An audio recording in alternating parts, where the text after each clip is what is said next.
Assalamualaikum warahmatullahi taala wabarakatuh dan salam sejahtera semuanya. Baik, berikut merupakan penerangan yang ketiga berkaitan dengan fonologi. Kalau sebelumnya cikgu telah kemukakan dan bincangkan tentang carta vokal dan juga carta diftong. Kali ini berkaitan dengan konsonan dan cikgu kemukakan di slide itu ialah jadual konsonan. Okey, jadual konsonan ini sangat penting untuk pelajar-pelajar hafal. Sebab dengan menghafal jadual konsonan ini, soalan-soalan yang berkaitan konsonan insya-Allah boleh dijawab dengan tepat. Baik, sekarang kita lihat jadual ini. Okey, jadual ini sebenarnya agak rumit untuk dihafal tetapi tidak mustahil untuk anda menghafal sekiranya latihan dilaksanakan berulang kali. Baik, dengan andaian bahawa pelajar-pelajar telah mempelajari tajuk konsonan, okey. Baik, di bahagian kiri, okey, kolom sebelah kiri ini cara sebutan yang terdiri daripada letupan, letusan, getaran, geseran, sisian, sengawan dan separuh vokal. Ini mesti dihafal.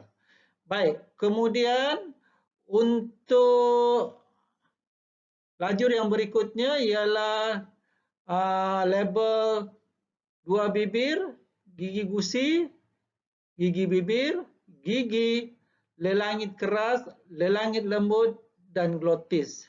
Okey, sebenarnya label-label ini merupakan alat artikulasi yang berfungsi semasa menghasilkan huruf-huruf ini ataupun bunyi-bunyi ini ya.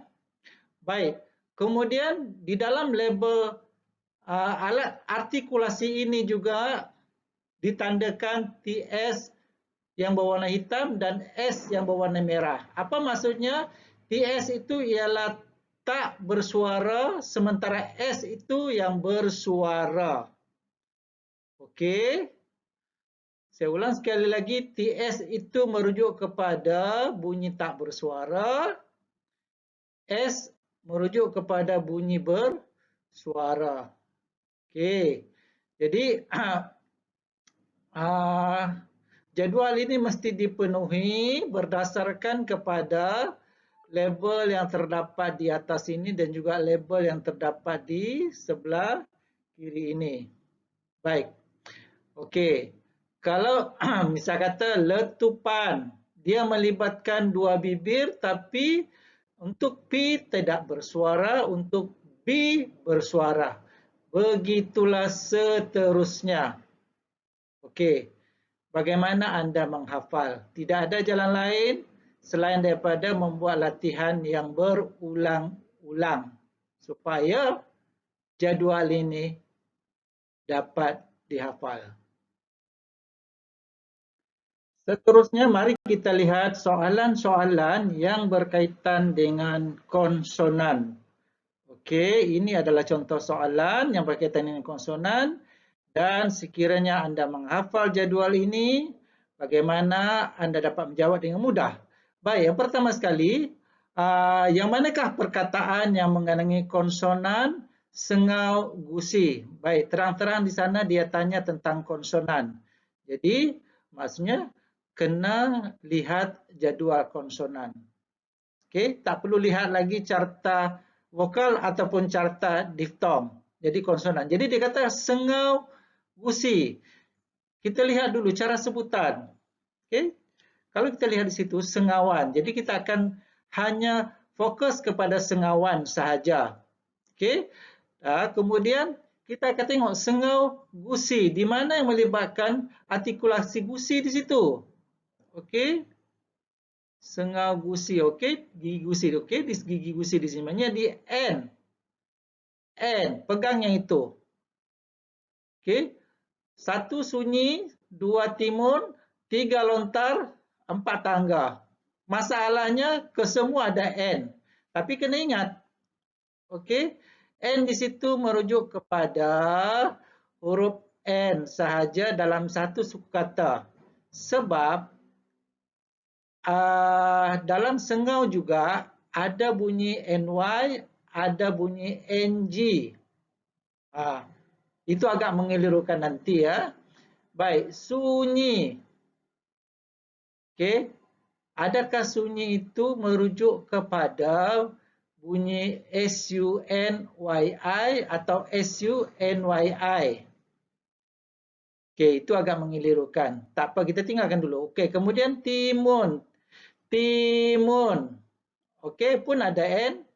Jadi besar kemungkinan jawapannya nombor 2 itu. Baik, kita pegang itu jawapannya. Sebab yang satu ni agak mengelirukan. Baik, yang ketiga, lontar. Ada N, L-O-N, lontar. Okey, 2 dan 3 itu besar kemungkinan. Okey, pegang itu dulu.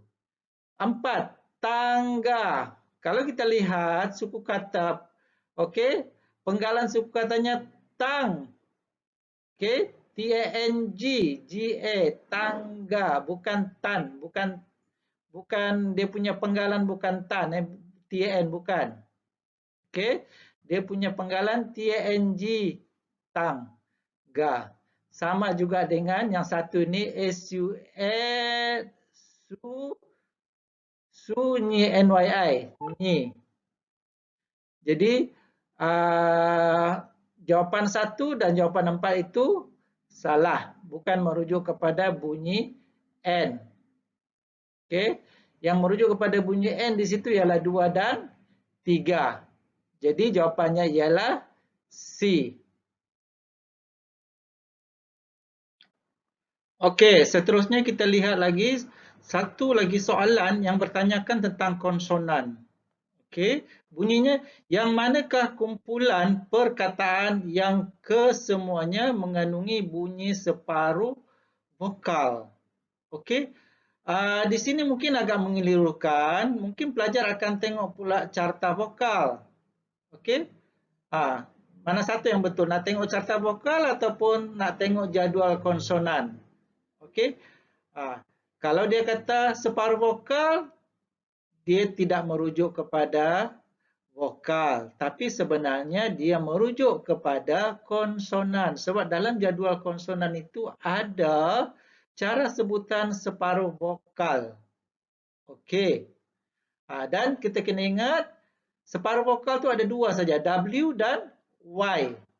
Jadi maksudnya di sini, pelajar-pelajar cuma mencari yang mana kumpulan perkataan yang mengandungi huruf ataupun bunyi W dan Y sahaja. Cuba kita tengok satu persatu. A, cadang, yakin, larang. Okey. Cadang tidak ada ya. Okey. Okey. Untuk B, wajah, kawah, bayang. Okey. Ada W di situ dan kawah ada W dan bayang ada Y di situ. Okey. Bukan besar kemungkinan, memang jawapannya B lah. Tapi walau bagaimanapun kita tengok C pula. Okey. C, bawang, ada W.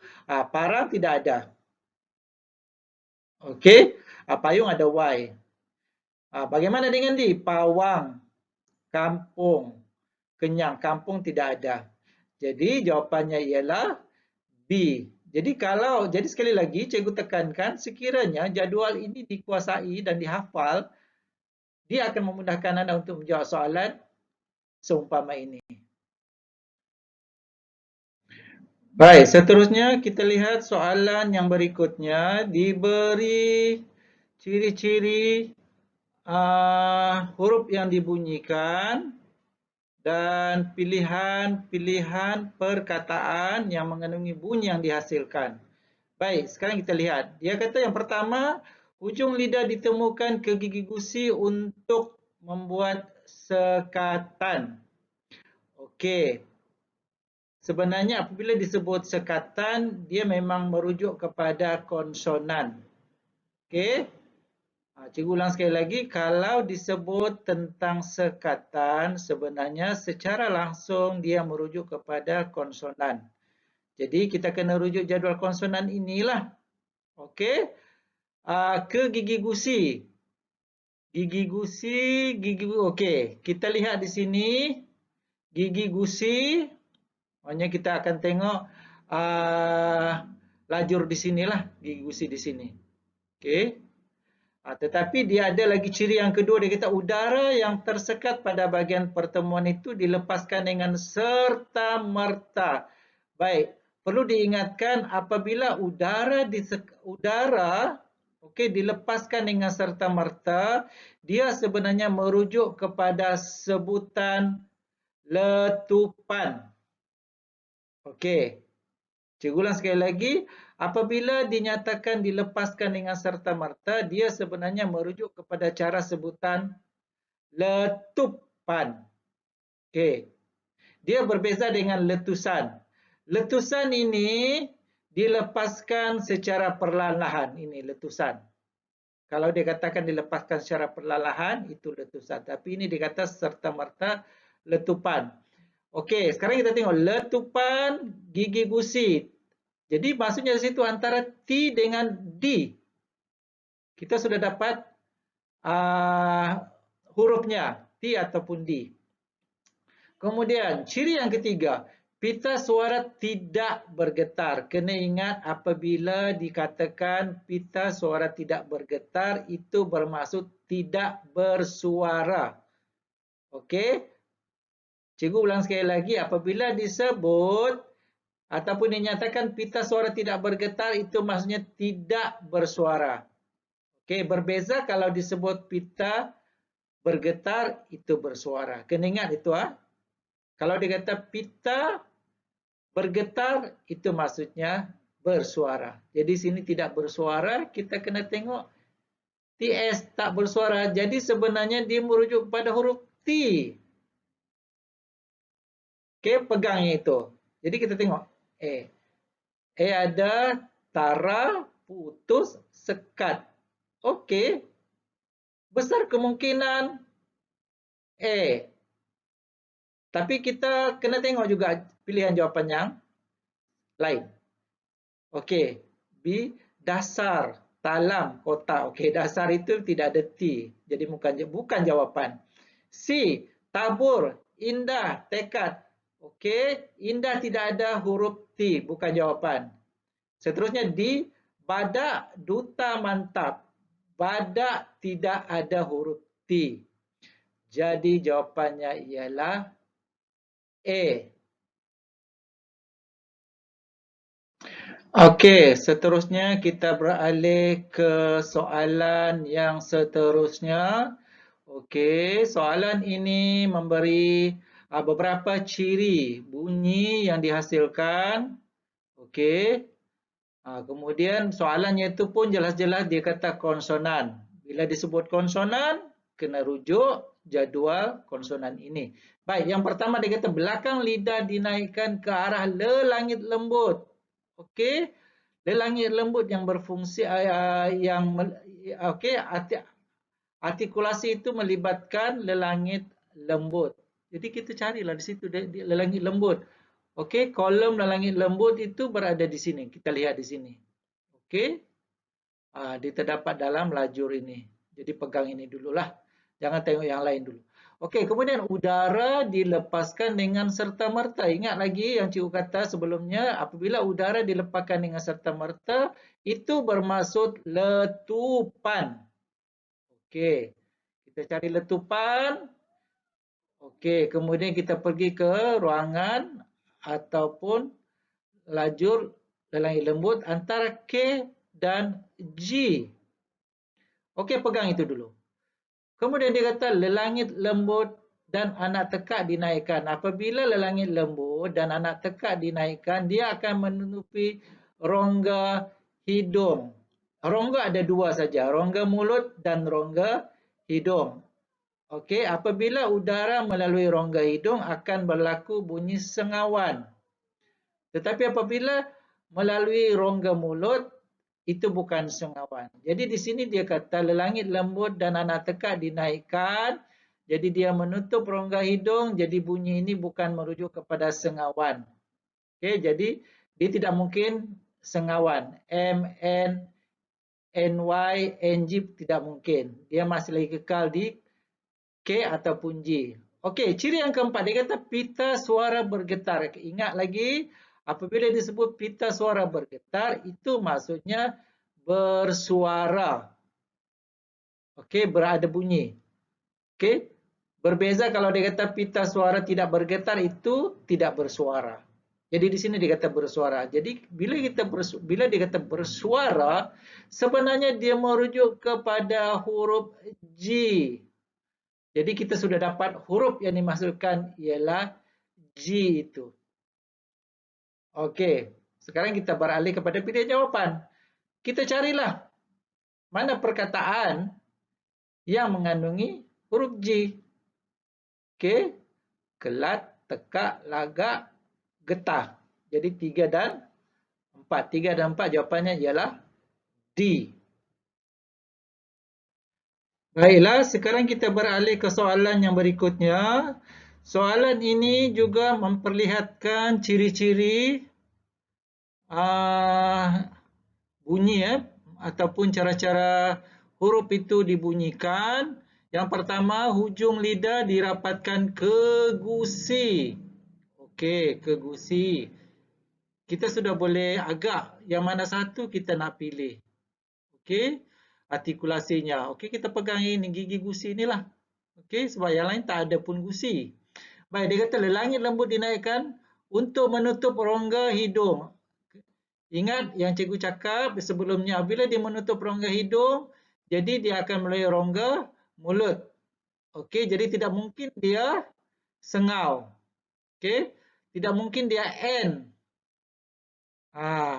Walaupun dia melibatkan gigi gusi tetapi dia bukan sengau, tidak mungkin dia N. Dia masih lagi yang lain-lain lah selain daripada N. Kemudian ciri yang ketiga, udara dari paru-paru yang tersekat di belakang pertemuan hujung lidah dengan gusi dilepaskan dengan serta-merta. Kata kuncinya dilepaskan dengan serta-merta itu sebenarnya merujuk kepada sebutan letupan. Okey. Jadi kalau sebutan letupan yang melibatkan gigi gusi, sebenarnya dia merujuk kepada huruf T dan D. Okey, adakah itu cukup? Mungkin agak mengelirukan. Kenapa mesti ada T dan D? Sama ada dia berbunyi ataupun tak berbunyi. Okey, tak apa. Kita tengok dulu pilihan jawapan yang kita ada. Kita pegang huruf T dan D sahaja. Bunyi konsonan yang terhasil dengan cara di atas terdapat pada perkataan kereta. Tidak ada T dan atau D. Okey. Oh, kereta ada. T tu Okey, 2 balang. Tidak ada T atau D. 3 pusaka, tidak ada T atau D. Ini dayang ada D. Jadi jawapannya 1 dan 4. B. Baik, ini lagi satu bentuk soalan yang mungkin akan ditanya. Okey. Yang manakah pernyataan yang benar tentang penghasilan C? Okey, C. C itu bunyinya cah. Cah. Baik. Okey, diberi 4. Sini 4 cara dibunyikan. Yang pertama, pita suara bergetar. Baik. Jadi kita kena tengok C sini sajalah. Okey. Bila kita rujuk pada sini ataupun fokus di sini, kita tahu macam mana dibunyikan. Dia kata pita suara bergetar. Kalau pita suara bergetar, dia mesti berbunyi. Okey, tetapi di sini TS tak bersuara, tak berbunyi. Jadi tidak mungkin jawapannya, pilihan jawapannya 1. 1 kita buang. Baik, kemudian udara mengalami sekatan. Sekatan betul, semua konsonan ini sebenarnya mengalami sekatan oleh alat artikulasi. Okey, semua ini bibir, gusi, gigi, lelangit keras lembut, ini semuanya sebenarnya alat artikulasi yang menyekat dan menghasilkan bunyi-bunyi konsonan. 2 ini betul. Baik, kemudian 3, lelangit lembut dinaikkan. Lelangit lembut dinaikkan akan menyebabkan bunyi itu dihasilkan melalui rongga mulut, bukan rongga hidung. Okey, kalau rongga hidung dia akan jadi sengau, tetapi C ini bukan sengau. Okey, 3 juga betul, tapi kita lihat 4. Okey, sekatan udara dilepaskan dengan serta-merta. Serta-merta dia merujuk kepada letupan. Okey, sebenarnya si bukan letupan, si ialah letusan. Kena ingat beza letupan dengan letusan. Letupan dilepaskan dengan serta-merta, sementara letusan udara dilepaskan dengan perlahan-lahan. Okey, jadi jawapan 4 ini salah. Okey, jawapan yang betul tadi kalau pelajar-pelajar ingat 2 dan 3. Jawapannya ialah C. Okey, berikutnya kita lihat pula salah satu bentuk soalan yang sebenarnya rumit dan mengelirukan. Jadi kena berhati-hati sedikit. Malah lebih baik kalau disemak 2-3 kali ya. Baik. Sekarang kita lihat di sini ada lambang konsonan, ada nama konsonan. Okey, lambang konsonan ataupun cara penghasilan bunyi. Baik, kita tengok yang pertama. Sebaiknya kita tengok yang pertama ni, lambang konsonan Z. Okey, Z. Z ada di sini. Macam mana dia punya nama konsonan ataupun dibunyikan? Z antara gigi gusi dan dia adalah geseran. Okey, nampak semua ini adalah geseran. Jadi caranya kita kena tengok di bahagian geseran sahaja semua. Sebab kalau kita lihat di sini, semua merujuk kepada geseran. Jadi kita tengok bahagian geseran ini sahaja. Jadi jawapannya ada di sini. Baik, Z itu macam mana nak bunyikan Z ataupun bunyinya Z ya? Dia melibatkan gigi gusi dan bersuara. Gigi gusi dan bersuara. Geseran gusi bersuara. Okey, di Z. Okey. Kalau cikgu tengok dia berada di K. Nombor 1 itu sesuai dengan K ya. Geseran gigi bersuara. Okey, kena catat. Nombor 1 K. Nanti lupa. Okey, kemudian nombor 2 F ataupun F. Okey, dia ada di sini. Dia gigi bibir tidak bersuara. Okey. Tidak bersuara. Bibir gigi tidak bersuara. Okey, kita sudah dapat. L. Di L Baik, catat itu. Kemudian nombor 3. Okey, seperti X tapi sebenarnya itu bukan X ya. Lambangnya X, bunyinya K. KH itu sebenarnya. Okey. Di sini. Okey. Dia melibatkan lelangit lembut. Okey. Tak bersuara. Lelangit lembut tak bersuara. Okey, dia J. Nombor 3 itu J. Dan nombor 4 perlu lagi dicari kah? Okey, kalau nombor 4 K, L, J sudah ada, tinggal M lah. Tinggal M. Jadi dia berada kedudukan begini. Okey, nombor 1 K, nombor 2 L, nombor 3 J, nombor 4 M. Jadi jawapannya ialah D. Begitu cara anda menganalisis. Okey, kalau mau disemak sekali lagi supaya tidak menimbulkan kekeliruan. Okey. Okey, seterusnya kita lihat pula satu lagi bentuk soalan. Sebenarnya soalan kadang-kadang dia akan menggabungkan bunyi vokal dan juga konsonan. Kadang-kadang dia menggabungkan bunyi diftong dan konsonan. Contohnya soalan yang seperti ini ya. Baik, diberi pernyataan vokal depan luas campur letupan gusi tak bersuara campur vokal depan luas campur letupan dua bibir tak bersuara. Jadi ada vokal dan ada cara penyebutan. Penyebutan itu sebenarnya konsonan. Okey, kita lihat satu persatu. Okey, kalau kita masih ingat, mudah-mudahan ingatlah. Ini carta vokal. Vokal depan luas. Vokal depan luas, okey, dia berada di sini. Okey, dia merujuk kepada bunyi A ataupun A. Jadi pegang di situ. Catat. Okey, A. Campur. Letupan gusi tidak bersuara. Letupan gusi tak bersuara, kita kena rujuk jadual konsonan. Letupan, ini letupan. Gusi tak bersuara, TS. Jadi sebenarnya merujuk kepada huruf T. Campur T. Okey, catat. Kemudian vokal depan luas. Okey, vokal depan luas. Vokal depan luas rujuk pada carta vokal, masih lagi dia kata depan luas. Okey. Depan luas merujuk pada huruf A. Campur A. Okey, sekarang letupan dua bibir tak bersuara. Kita tengoklah di bahagian cara sebutan letupan. Dia berada di sini. Dua bibir, okey, sama ada P dan B. Dia kata tak bersuara. Tak bersuara itu terletak di P. Okey, campur P sahaja. Jadi, kalau mengikut catatan cikgu, A, T, A, B. Jadi sebenarnya, okey, cara gabungan ini sebenarnya merujuk kepada perkataan atap. Okey, atau jawapan C.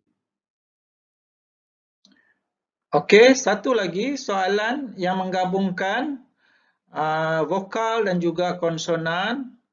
Okey, kita lihat bersama-sama. Okey, vokal tengah campur sengau lelangit lembut, campur letupan lelangit lembut bersuara, campur vokal depan luas, campur sengau gusi. Kalau kita buat perkiraan 1, 2, 3, 4, 5. Ada 5 huruf yang akan terhasil di situ nanti ya. Ada 5. Baik, kita tengok satu persatu. Kita vokal tengah. Vokal tengah, kita tengok carta vokal lah. Okey, kalau tengah di sini kita tengok. Dia merujuk pada bunyi I pepat. I pepat macam mana bunyinya? Jangan keliru antara pepat dengan taling. Kalau I taling itu sebenarnya bunyinya, kalau ini taling bunyinya enak. Kalau I pepat bunyinya emak. Jadi kita kena pegang yang ini. Pepat Okey. Kemudian sengau lelangit lembut. Sengau lelangit lembut kita rujuklah jadual konsonan. Cari sengau. Sengau ada 4 bunyi. Ada M, ada N, ada NY, ada NG. Dia kata lelangit lembut. Kalau lelangit lembut NG. Okey, sila catat.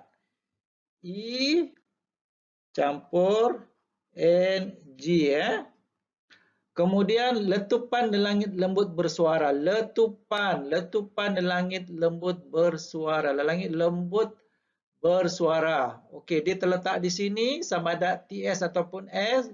Okey, kalau bersuara kita cari yang S lah. Ambil yang S.